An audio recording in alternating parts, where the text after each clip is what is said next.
Assalamualaikum warahmatullahi wabarakatuh. Ketemu lagi dengan Miss Ani. Bagaimana kabarnya anak-anakku yang solih dan solihah? Mudah-mudahan kalian di rumah dalam keadaan sehat walafiat serta dalam lindungan Allah Subhanahu wa taala. Amin ya robbal alamin. Setelah melewati libur semester 1, marilah kita melanjutkan pembelajaran online-nya di semester 2 ya, anak-anakku yang solih dan solihah. Di sini Miss Ani akan menjelaskan materi tematik 5F, yaitu panas dan perpindahannya. Silakan kalian mempersiapkan buku tematiknya serta alat tulis lainnya. Dan sebelum memulai pembelajaran, marilah kita membaca basmalah. Bismillahirrahmanirrahim. Materi pembelajaran hari ini yaitu tematik 5F, subtema 1, suhu dan kalor. Di sini Miss Ani akan menjelaskan pada pembelajaran 4, pembelajaran 5 dan pembelajaran 6. Simak penjelasan materi dari Miss Ani ya, anak-anakku yang solih dan solihah. Silahkan kalian dibuka buku paket tematik 5F-nya pada halaman 22. Pada pembelajaran 4, marilah kita amati gambar berikut ini. Gambar yang pertama adalah sebuah delman dan merupakan alat transportasi tradisional, dan sebuah mobil merupakan alat transportasi modern. Coba tuliskan beberapa kelemahan dan kelebihan dari alat transportasi tradisional dan modern.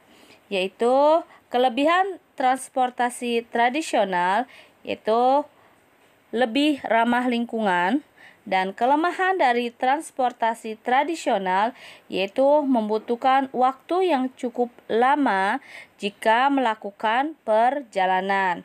Nah, kelebihan dari transportasi modern yaitu akan lebih cepat dan lebih nyaman tentunya. Dan kekurangannya dari alat transportasi modern yaitu akan menimbulkan polusi udara. Oke, paham solih dan solihah? Materi pembelajaran kita hari ini yaitu yang pertama, menjelaskan langkah-langkah membuat teks eksplanasi. Yang kedua, menjelaskan pengaruh interaksi manusia dengan lingkungan alam. Yang ketiga, menjelaskan macam-macam kewajiban sebagai siswa dan warga negara. Sikap yang akan dikembangkan yaitu yang pertama, teliti, percaya diri, dan mandiri. Silakan kalian membaca teks yang berjudul Efek Rumah Kaca yang ada di halaman 22 dan 23. Efek rumah kaca merupakan keadaan permukaan bumi yang memanas dengan udara yang berada di dalamnya. Efek rumah kaca merupakan salah satu penyebab terjadinya fenomena pemanasan global.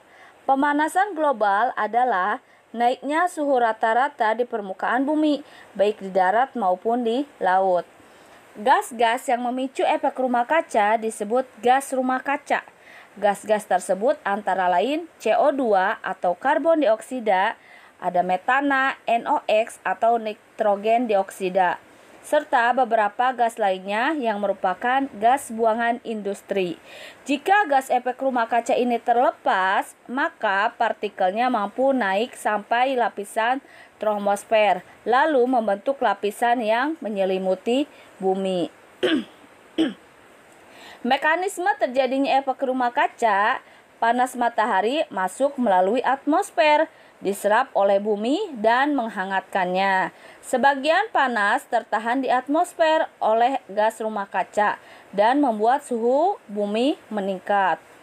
Adanya efek rumah kaca yang memantulkan panas kembali ke bumi memang menaikkan suhu di dalam bumi. Pada awalnya, bumi hanya menghangatkan saja. Namun jika terus berlanjut, bumi bukan hanya menghangatkan tapi juga menimbulkan pemanasan global. Pemanasan global berdampak pada perubahan iklim di bumi, naiknya permukaan air laut, pengaruh terhadap kehidupan hewan dan tumbuhan, serta berdampak terhadap kesehatan manusia. Dengan pengertian, penjelasan, serta dampak efek rumah kaca terhadap kehidupan di bumi, Efek rumah kaca dapat menimbulkan dampak negatif bagi kehidupan serta dapat mengancam kelangsungan hidup umat manusia.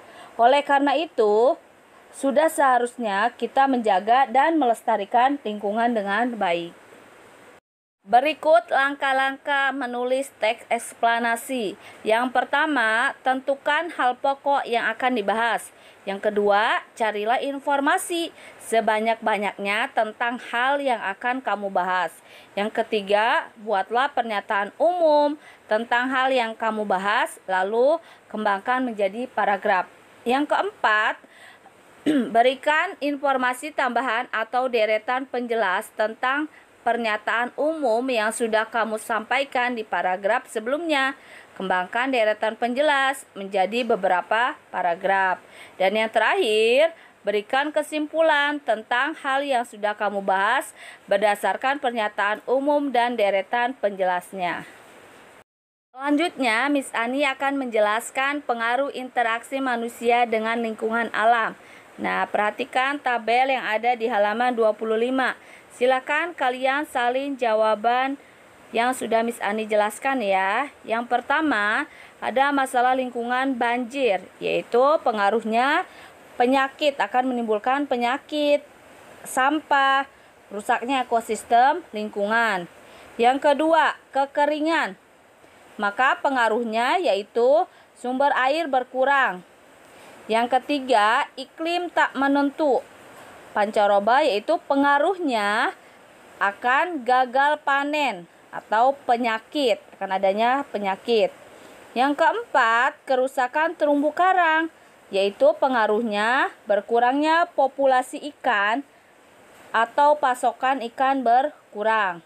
Dan yang terakhir, kebakaran hutan, yaitu pengaruhnya polusi udara, punahnya ekosistem hewan. Silakan dicatat ya. Materi selanjutnya yaitu menjelaskan macam-macam kewajiban sebagai siswa dan warga negara. Ada di buku paket halaman 25 dan 26.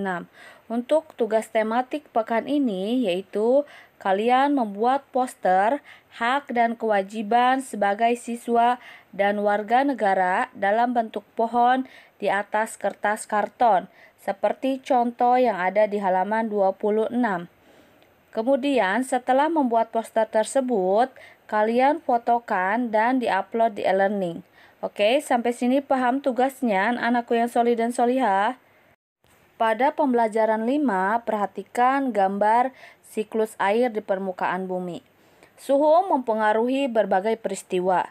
Salah satunya adalah peristiwa siklus air. Siklus air merupakan perputaran air yang terjadi secara terus-menerus dari permukaan bumi ke atmosfer dan kembali lagi ke permukaan bumi. Nah, silakan kalian cari tahu apa yang menyebabkan air dapat naik ke atmosfer dan kemudian turun kembali sebagai hujan. Nah, setujukah kamu dengan pendapat bahwa siklus air di bumi terjadi akibat pengaruh suhu? Pada pembelajaran 5, materi yang akan kita pelajari yaitu yang pertama, menjelaskan contoh peristiwa pemuaian dan penyusutan dalam kehidupan sehari-hari. Yang kedua, menemukan informasi penting dalam teks eksplanasi. Yang ketiga, menyanyikan lagu daerah bertangga nada diatonik. Sikap yang akan kita kembangkan yaitu yang pertama, teliti, percaya diri, dan mandiri. Miss Ani akan menjelaskan contoh peristiwa pemuaian dan penyusutan dalam kehidupan sehari-hari. Memuai adalah bertambah besarnya ukuran suatu benda jika dipanaskan.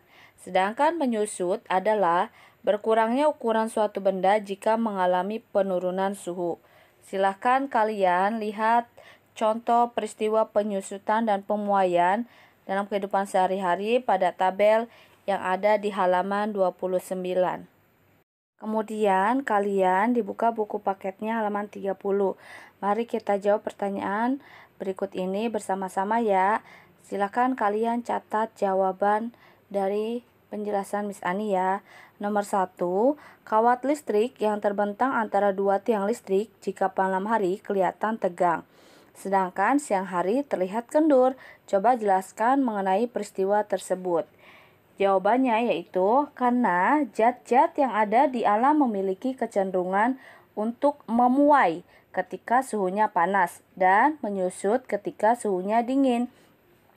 Pada malam hari, matahari menyinari permukaan bumi sehingga suhu di siang hari menjadi panas. Sebaliknya, pada malam hari matahari tidak menyinari permukaan bumi sehingga suhunya menjadi dingin. Akibatnya, kabel listrik akan memuai, yaitu bertambah panjang pada siang hari karena adanya panas, sedangkan menyusut yaitu bertambah pendek pada malam hari karena tidak ada matahari. Oke, soal nomor 2. Sepeda yang diletakkan di bawah terik matahari dapat menyebabkan ban sepeda meletus. Jelaskan penyebab terjadinya peristiwa tersebut. Jawabannya yaitu karena udara di dalam ban akan mengalami pemuaian saat terkena sinar matahari. Saat ban terkena sinar matahari, ban dan udara di dalam ban akan mengalami pemuaian. Tetapi pemuaian udara di dalam ban lebih besar dibandingkan pemuaian ban, sehingga ban tidak sanggup lagi menampung udara di dalam ban dan akhirnya ban meletus. Oke, silakan dicatat ya jawabannya. Silakan kalian membaca teks yang berjudul Penemu Cermin yang ada di buku paket halaman 30 dan 31. Berikut hal-hal yang sebaiknya kalian perhatikan dalam menemukan informasi penting dalam teks eksplanasi. Yang pertama, membaca teks dengan seksama. Yang kedua, pahami pernyataan umum terlebih dahulu. Yang ketiga, pahami informasi penjelas atau pendukung. Dan yang terakhir, pahami kesimpulan yang ada di bagian akhir. Materi selanjutnya yaitu menyanyikan lagu daerah bertangga nada diatonik, yaitu judulnya Kampuangan Nan Jauh di Mato yang berasal dari Sumatera Barat. Ada di halaman 32.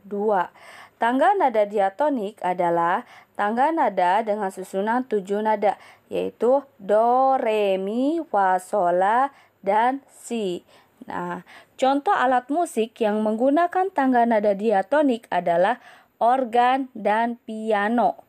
Selain tangga nada diatonik, ada juga tangga nada pentatonik. Tangga nada pentatonik terdiri dari 5 tangga nada pokok. Selanjutnya, contoh alat musik tangga nada pentatonik yaitu adalah gamelan. Pelajaran 6 ada di halaman 34.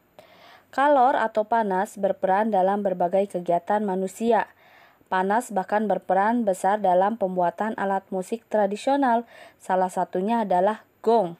Dalam pembuatan gong diperlukan tembaga dan timah yang dibakar dalam bara panas.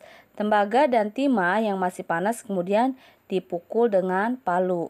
Seperti pada gambar berikut ini, yaitu proses pembuatan gong menggunakan bara api untuk membakar tembaga dan timah. Silakan kalian cari alat musik apa lagi yang pembuatannya memanfaatkan panas. Materi pada pembelajaran 6 yaitu yang pertama, membuat ringkasan dari teks eksplanasi. Yang kedua, mengidentifikasi karakteristik lagu daerah. Yang terakhir, menjelaskan tanggung jawab sebagai siswa dan warga negara. Sikap yang akan dikembangkan yaitu teliti, percaya diri, dan mandiri. Silahkan kalian membaca teks yang berjudul Rinding Gumbang Khas Gunung Kidul yang ada di buku paket halaman 34 dan 35. Hal-hal yang harus diperhatikan dalam membuat ringkasan antara lain sebagai berikut. Yang pertama, baca dan pahamilah naskah aslinya. Yang kedua, tentukan gagasan utama setiap paragrafnya. Yang ketiga, tuliskan gagasan utama dan kembangkan menggunakan bahasamu sendiri. Yang terakhir, baca ulang ringkasan yang sudah dibuat sebelumnya agar tidak terjadi kesalahan. Tani akan menjelaskan cara mengidentifikasi karakteristik lagu daerah yang ada di buku paket halaman 36. Alat musik biasanya dimainkan menggunakan tangga nada tertentu. Pada pembelajaran sebelumnya, kamu telah belajar bahwa gamelan merupakan seperangkat alat musik yang dimainkan dengan tangga nada pentatonik. Tangga nada atau nada dasar sangat penting saat kita memainkan alat musik atau bernyanyi, karena tangga nada memberikan patokan bagi kita untuk memainkan nada yang harmonis. Pada pertemuan sebelumnya juga kita telah membahas tentang tangga nada pentatonik dengan beberapa jenis laras, yaitu pelok dan slendro. Tangga nada juga ada yang berupa tangga nada mayor dan tangga nada minor. Selanjutnya, Miss Ani akan menjelaskan tanggung jawab sebagai siswa dan warga negara. Apa yang dimaksud dengan hak? Hak adalah sesuatu yang kita peroleh. Kewajiban adalah sesuatu yang wajib dipatuhi dan dilaksanakan. Sedangkan tanggung jawab adalah sikap menyadari dan siap melaksanakan tugas dan kewajiban yang dimiliki. Oke, bentuk tanggung jawab beserta contohnya silakan kalian bisa dilihat ada di buku paket halaman 38. Sekian penjelasan materi tematik hari ini dari Miss Ani. Mudah-mudahan materi pembelajaran hari ini dapat kalian pahami dan mengerti ya anak-anakku yang solih dan solihah. Untuk tugas tematiknya silakan kalian kerjakan dan jangan lupa diupload di e-learning ya. Mari kita tutup pembelajaran hari ini dengan membaca hamdalah. Alhamdulillahirabbil alamin. Wassalamualaikum warahmatullahi wabarakatuh.